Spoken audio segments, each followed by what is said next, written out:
ஒரே ஒரு 5 லிட்டர் இதய மந்த்ரா கடல் எண்ணெய் பேக் ஒரு மாசம் முழுசுக்கும் அத்தனை சமையல முடிச்சு விடலாம். இதய மந்த்ரா. இன்றைக்கு அதிமுக பாரதிய ஜனதா கூட்டணி என்பது அதிமுக தமிழகத்திற்கு செய்திருக்கிற இன்னொரு பெரிய துரோகம். நீங்க ஏற்கனவே பல விஷயங்கள்ல அதை மாதிரி செஞ்சீங்க. நீங்க நீட் தேர்வுல கூட ஒரு தீர்மானத்தை எழுதி அனுப்புனீங்க. அதை உள்துறை அமைச்சகம் மறுத்துட்டாங்க. ஆனா நீங்க சட்டமன்றத்துக்கே அதை சொல்லல. நீங்க சட்டமன்றத்திற்கு தெரியாமலேயே அதை மறைத்து வைத்தீர்கள். அது தப்பு. அது நீங்க சட்டமன்றத்திற்கோ நாடாளுமன்றத்திற்கோ தெரியாத விஷயங்களே இருக்கக்கூடாது. ஏன்னா அரசியல் சட்டம் தான் இருப்பவற்றிலேயே உயர்ந்தது. நீங்க அரசியல் சட்டத்திற்கு மேற்பட்ட ஒன்று இல்லை. நாடாளுமன்றமும் சட்டமன்றமும் அரசியல் சட்டத்தின் அடிப்படையில் இயங்குகின்றன. அந்த உண்மையை எடப்பாடி மறைத்தார். இதே மாதிரி ஏராளமான விஷயங்களை நீங்க மோடிக்கும் அமித்ஷாவுக்கும் பயந்து செஞ்சீங்க. பிஜேபியோட கூட்டே இல்லைன்னு சொன்னீங்க. ஆனா இன்னைக்கு பிஜேபியோட கூட்டு சேர்ந்திருக்கிறீங்க. அதற்கான விளக்கத்தை நீங்கள் தரவே இல்லை. மக்களுக்கு விளக்கத்தை சொல்லணும். விளக்கத்தை சொல்லாம எப்படி மக்களுக்கு புரியும்போது அந்த தவறை காங்கிரஸ் வன்மையாக கண்டிக்கிறது.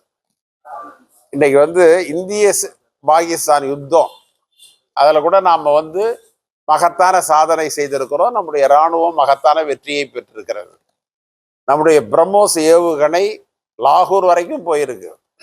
இதையெல்லாம் மத்திய அரசாங்கம் சொல்லுகிறார்கள். நாம வெளிநாட்டு சேனல்ல இருந்து இவைகளை எல்லாம் தெரிஞ்சுக்கிறோம்.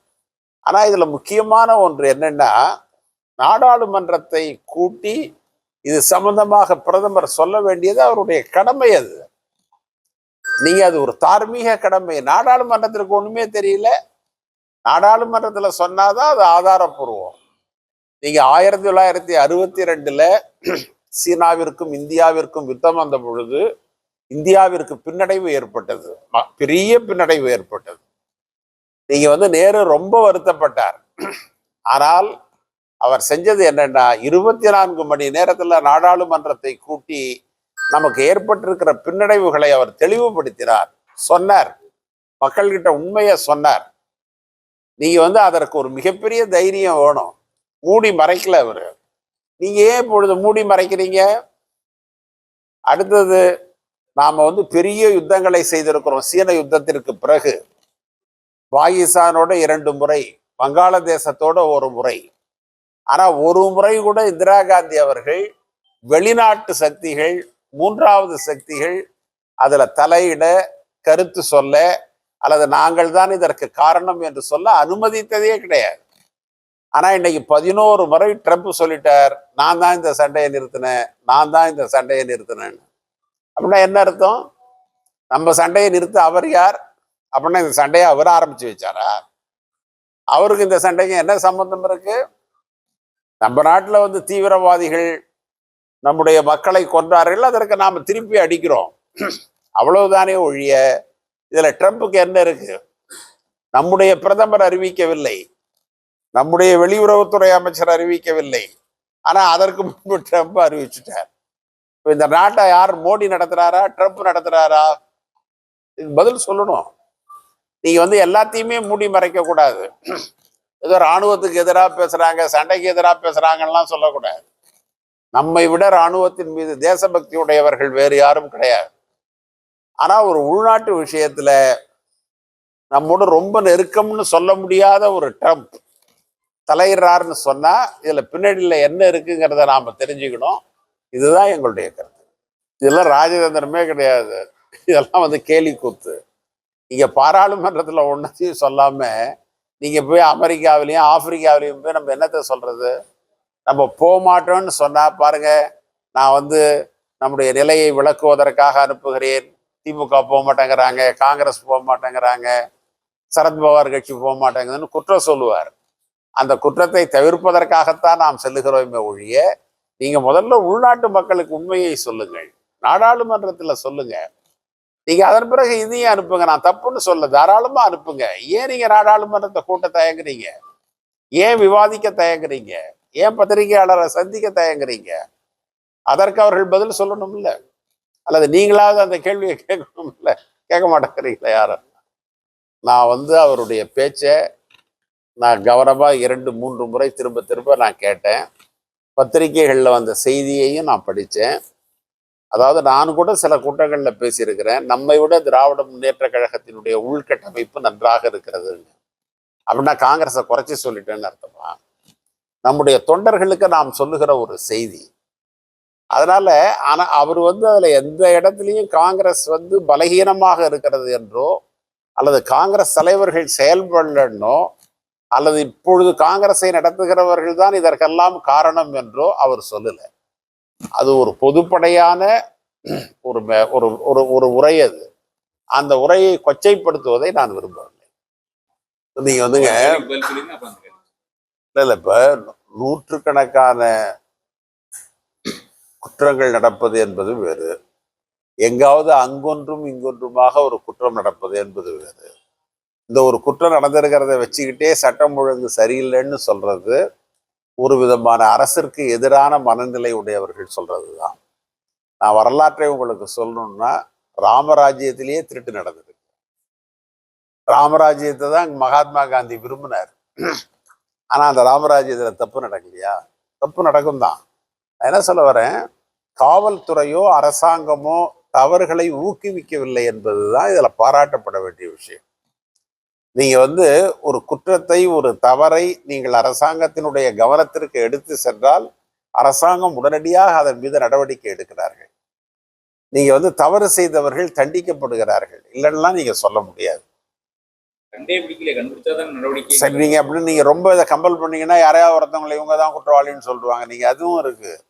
நான் நான் நாடாளுமன்றத்தில் இருக்கிற பொழுது, நான் நாடாளுமன்றத்தில் உள்துறையில் நான் உறுப்பினராக இருந்த பொழுது சில சிறைகளுக்கு சென்று நான் கைதிகளை பார்க்கிற பொழுது அவங்க என்ன சொல்லுவாங்கன்னா, சார் நான் பஸ் ஸ்டாண்டில் படுத்து கிடந்தேன், என்ன பிடிச்சிட்டு வந்துட்டாங்க. நான் ரயில்வே ஸ்டேஷனில் உட்காந்துருந்தேன், என்ன பிடிச்சிட்டு வந்துட்டாங்க, அப்படியெல்லாம் சொல்லுவாங்க. காரணம் என்னென்னா, ஒரு நாடாளுமன்றமோ சட்டமன்றமோ நடைபெறுகிற பொழுது ஒரு சென்சிட்டிவான கேஸ் வந்ததுன்னா அதிகாரிகள் ஒரு அளவுக்கு மேலே என்ன செய்கிறாங்கன்னா யாரையாவது பிடிச்சிட்டு போய் விட்டுடுறாங்க. அதை மாதிரி இருக்கு, இல்லைன்னு சொல்ல முடியாது. ஆனால் இந்த விஷயத்தில் தமிழக காவல்துறை பொறுப்புணர்ச்சியோடு குற்றவாளிகளை தேடி வருகிறது. நிச்சயமாக அவர்கள் அதில் முடிவு சொல்லுவார்கள். இல்லை, அதனால தான் சிபிசிஐடிக்கு போனது அதனால தான். அப்படி இல்லை, சில சில குற்றங்கள் எல்லாத்துக்கும் மீறி நடந்திருக்கலாம், மிக திறமையாக திட்டமிட்டு நடந்திருக்கலாம். அவைகளையெல்லாம் நாம் ஒரு நிரபராதி அதில் தண்டிக்கப்பட்டு விடக்கூடாது என்கின்ற பொறுப்புணர்ச்சியோடு விசாரிக்கிறோம். எனவே அந்த விஷயத்துல நீங்க இதுல போய் போலீஸ் மறைக்க வேண்டிய விஷயம் எதுவும் இருக்கிறதா எனக்கு தெரியல. ஏன்னா இது எங்களுடைய மாவட்ட தலைவர் அரசாங்கத்திற்கு எதிரானவரோ அரசை எதிர்க்கிறவரோ அப்படிலாம் ஒன்றும் கிடையாது. நீங்க நான் இது சம்பந்தமாக நானே முதலமைச்சரோடு பேசி இருக்கிறேன். முதலமைச்சரும் இது சம்பந்தமாலாம் தீவிரமாக தான் நடவடிக்கை எடுத்து வருகிறார். நிச்சயமாக அதுல ஒரு ஒரு உண்மை தெரிய வரும். அப்படியெல்லாம் ஒரு அரசியல் தலையீடு இதை தடுத்து நிறுத்துகிற அளவிற்கு சக்தி வாய்ந்த அரசியல் தலையீடெல்லாம் திருநெல்வேலியில் இல்லை. இருந்தா நீங்க என்கிட்ட ரகசியமா சொல்லுங்க பாப்பேன். இல்லைங்க, வேற எந்த அர்த்தத்துல அவங்க சொன்னாங்க? நான் என்ன சொல்ல வரேன், குற்றவாளிகள் சரித்திரத்துல பார்க்க முடியாத தண்டனையை பெறுவார்கள், அவருடைய முகாம்கள் எல்லாம் அழிக்கப்படும் என்கின்ற செய்தி இருக்கு பாருங்க, அதுவே தப்பு. நீங்க இதை சொன்னீங்கன்னா முகாம் வெறும் டென்ட் மட்டும் இருக்கும், உள்ளார யாரும் இருக்க மாட்டான், முகாம் மாறிடும். ஏன் நம்ம இது உள்ளார அதிகமா போய் பேசலைன்னா, சரி இதுல ஒரு எதிரும் புதிருமான வாதம் வேண்டாம் என்பதற்காகத்தான். ஆனா மக்களுக்கு தெரியும், ஒரு திருடன் இந்த தெருவில் இருக்கான், நான் பிடிக்க போறேன்னா அடுத்த தெருவுக்கு ஓட்டுற போறான்.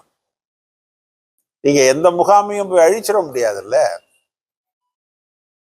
அதனால அது தப்பு தான். ஏதோ ஒரு தவறு, ஏதோ அவசரப்பட்டு சொல்லிட்டாங்க, அது கண்டிக்கத்தக்கது என்பதுதான் என்னுடைய கருத்து. நீங்க ஆட்சி அதிகாரத்தில் பங்கு பெற வேண்டும் என்கின்ற சிந்தனையில தப்பு இல்லை. ஆனால் இதை முடிவு செய்ய வேண்டியது காங்கிரஸ் கட்சியினுடைய தலைமையும் திராவிட முன்னேற்ற கழக தலைமையும் தானே ஒழிய இடையில இருக்கிற அழகிரியோ அல்லது திருநெல்வேலி பத்திரிகை நிருபர்களோ அல்ல. நாம் இதுல முடிவு செய்ய முடியாது. கட்சிக்கென்று ஒரு தலைமை இருக்கிறது, வலிமையான தலைமை இருக்கிறது. அவர்களுக்கு எதை எப்ப செய்யணுங்கிறது தெரியும். அதே மாதிரி கூட்டணி கட்சி தலைமைக்கும் தெரியும் எதை எப்போ கொடுக்கணுங்கிறது அவங்களுக்கும் தெரியும். எனவே அந்த வகையில கட்சி தலைமை முடிவு செய்து இதை அறிவிக்கும். இது ஒரு விவாத பொருளே அல்ல. இல்லை, நானே 5 ஆண்டு காலம் எம்பியாக இருந்திருக்கிறேன். நீங்க மத்திய அரசாங்கம் அந்த விஷயத்துல தமிழ்நாட்டிற்கு, அதுவும் குறிப்பா இந்த 10 ஆண்டுகள்ல எந்த ஒரு பெரிய நன்மையும் செய்யல. அதுக்காக நான் மோடி அரசாங்கத்தை குற்றம் சொல்லுகிறேன். எம்பிக்கள் கேட்கலாம், ஏன்னா நீங்க எழுச்சி கேட்கும் பொழுது அவரும் ரயில்வே மந்திரியும் தான் உட்காந்துருப்பாங்க, அங்க வேற யாரும் இருக்க மாட்டாங்க. கேட்காமலாம் இல்லை, கேட்குறாங்க. ஆனா இதுல என்ன ஒரே ஒரு பிரச்சனைன்னா, உத்தரப்பிரதேசத்திற்கு அவ்வளவு கொடுக்கிறீர்களே, எப்படி கொடுக்கிறீர்கள்? ஏன் விகிதாச்சார அடிப்படையில நீங்க கொடுக்க மாட்டேங்கிறீங்க? இதுதான் நம்முடைய கேள்வி. இல்ல நீங்க அப்படி சொல்ல முடியாது. நீங்க இவரு பெங்களூர்ல இவரு ஷெரீப் அவர்கள், ஜாஃபர் ஷெரீப் அமைச்சராக இருக்கிற பொழுது 60 ஆண்டுகள்ல தென்னிந்தியா பெற்ற ரயில்வே போக்குவரத்தை விட 5 ஆண்டுகள்ல பெற்றது அதிகம் என்பது ஒரு வரலாறு இருக்கிறது. நீங்க அவ்வளவு இணைப்புகளை அவர் தென்னிந்தியாவுக்கு கொடுத்தார். அப்பதான் சென்னை கோட்டம் என்பது கூட பெங்களூர் கோட்டமா அதை பிரிச்சாரு. சேலத்திற்கு ஒரு கோட்டம் கொடுத்தாரு. இது மாதிரி நிறைய முன்னேற்றங்கள் கொண்டு வரப்பட்டது, இல்லைன்னுலாம் சொல்ல முடியாது. ஆனா இப்பொழுது அவர்கள் தரல, அது கண்டிக்கத்தக்கது. நாம அதுக்காக கடுமையா நம்முடைய கண்டனத்தை தெரிவிக்கிறோம். அதாவது கண்டிக்கத்தக்கது. நம்மளால நம்ம பெற முடியல அப்படிங்கிறது சரிதானா? இல்லைங்க, அது அங்க இல்ல அரசு இல்ல இப்ப 10 வருஷத்துல கேரளாவிலையும் ஒன்றும் புதுசா பெற்றுள்ள, ஏற்கனவே அவர்கள் பெற்றதுதான். அவர்கள் தென்னிந்தியாவை புறக்கணிக்கிறார்கள், தமிழகத்தை புறக்கணிக்கிறார்கள். அதான் நான் சொன்னேன். நீங்க 10 காரிடார் கொடுத்துருக்கிறீங்க உத்தரப்பிரதேசத்துக்கு, ஏன் தமிழ்நாட்டுக்கு ஒரு காரிடார் கூட கொடுக்கல? இப்ப இது மாதிரி சொன்னா நீங்க கேட்கல, அதனால கொடுக்கலன்னு உங்களை விட்டு கேட்க சொன்னா அது முறையாது. அது முறை இல்லை. நிறைய நம்ம எம்பிக்கள் கேட்டிருக்காங்க, இல்லைன்னுலாம் சொல்ல முடியாது. ஒரு பெரிய லயன் ஷேர், ஒரு பெரிய விஷயத்தை தான் நாம் எடுத்துக்கணும். நீங்க யூபிக்கு 10 காரிடார் கொடுக்குறீங்க, ஏன் தமிழ்நாட்டுக்கு கொடுக்க மாட்டேங்கிறீங்க? இதெல்லாம் ஜனங்களுக்கு கொண்டு போகணும். இல்லை, முதல்ல ஜனங்களுக்கு கொண்டு போவோம், அதுக்கப்புறம் போராட்டம். எங்க கட்சியில அதிகாரப்பூர்வமாவே 21 கிளைகள் இருக்கு. அதிகாரப்பூர்வமாவே 21 அமைப்பு நாங்கள் கொடுத்து வச்சிருக்கிறோம். அதான் நான் சொல்றேன். அதனால இதுல போய் எந்த கட்சியில கோஷ்டி இல்லை. நீங்க தைரியமா சொல்லுங்க. நீங்க என்கிட்ட தனியாவது சொல்லுங்க, வேற கட்சியில் இந்த ஊர்ல கோஷ்டியே இல்லையா? அது நான் காங்கிரஸ் நான் மட்டும் அவ்வளவு அலட்சியமா கேட்டு விடுறீங்க. அலட்சியமா கேட்கல, ஏற்கனவே உங்களுடைய கட்சியினுடைய மாநில அலுவலகத்துல சொல்றதுனால அதெல்லாம் கிடையாது. அதெல்லாம் அவர் என்ன கருத்துல சொன்னாருன்னு எனக்கு தெரியல. அதெல்லாம் அப்படிலாம் ஒண்ணு. டாஸ்மாகை பொறுத்த வரைக்கும் காங்கிரஸ் கட்சி இந்திய அளவுல எந்த நிலை எடுத்திருக்கிறதோ அது வேற விஷயம். ஆனா தமிழ்நாட்டிற்கு என்று ஒரு வரலாறு உண்டு. என்னன்னா, பெருந்தலைவர் காமராஜர் அவர்கள் தமிழகத்துல கள்ளையோ சாராயத்தையோ அனுமதிக்க முடியாதுன்னு மிக உறுதியா சொன்னார். நீங்க அப்ப பத்திரிகையாளர்கள் கேட்டாங்க, ஆந்திராவில் உங்க அரசாங்கம் தான் இருக்கு, கர்நாடகத்துல உங்க அரசாங்கம் தான் இருக்கு, அங்கெல்லாம் கள்ளு சாராயம் வைக்கிறப்ப ஏன் தமிழ்நாட்டில் மட்டும் கூடாதுன்னு நீங்க சொல்றீங்கன்னு கேட்டப்ப முதலமைச்சரான அவர் சொன்னார், எங்கேயோ ஒருத்தன் தப்பு செஞ்சுட்டாங்கிறதுக்காக என்னையும் தப்பு செய்ய சொல்றியா? நான் தப்பு செய்ய மாட்டேன். ஏன்னா தமிழர்கள் இந்த தீய பழக்கத்திற்கு கட்டுப்பட்டாங்கன்னா நாடு முன்னேறாது. நான் அந்த தவறை செய்ய மாட்டேன்னு சொன்னேன். அதுதான் தமிழ்நாடு காங்கிரசினுடைய சிறப்பு. அதுதான் இப்பொழுதும் எங்களுடைய கருத்து என்னன்னா, கள் சாராயம் கூடாது என்பதுதான். முதலமைச்சர்கிட்டையும் நாங்கள் இது சம்மந்தமா பேசியிருக்கிறோம். முதலமைச்சரும் இந்த கருத்துல ஒத்துதான் இருக்காரு. சில பொருளாதார சிரமங்களால நாட்டினுடைய அவரால் அதை மேட்ச் பண்ண முடியல. ஏன்னா டெல்லி அதற்கு ஒத்துழைக்க மறுக்கிறாங்க. எனவே விரைவில் அதுல ஒரு அரசியல் ரீதியான ஒரு முடிவை தமிழக முதலமைச்சரும் எடுப்பார் என்பது என்னுடைய கருத்து.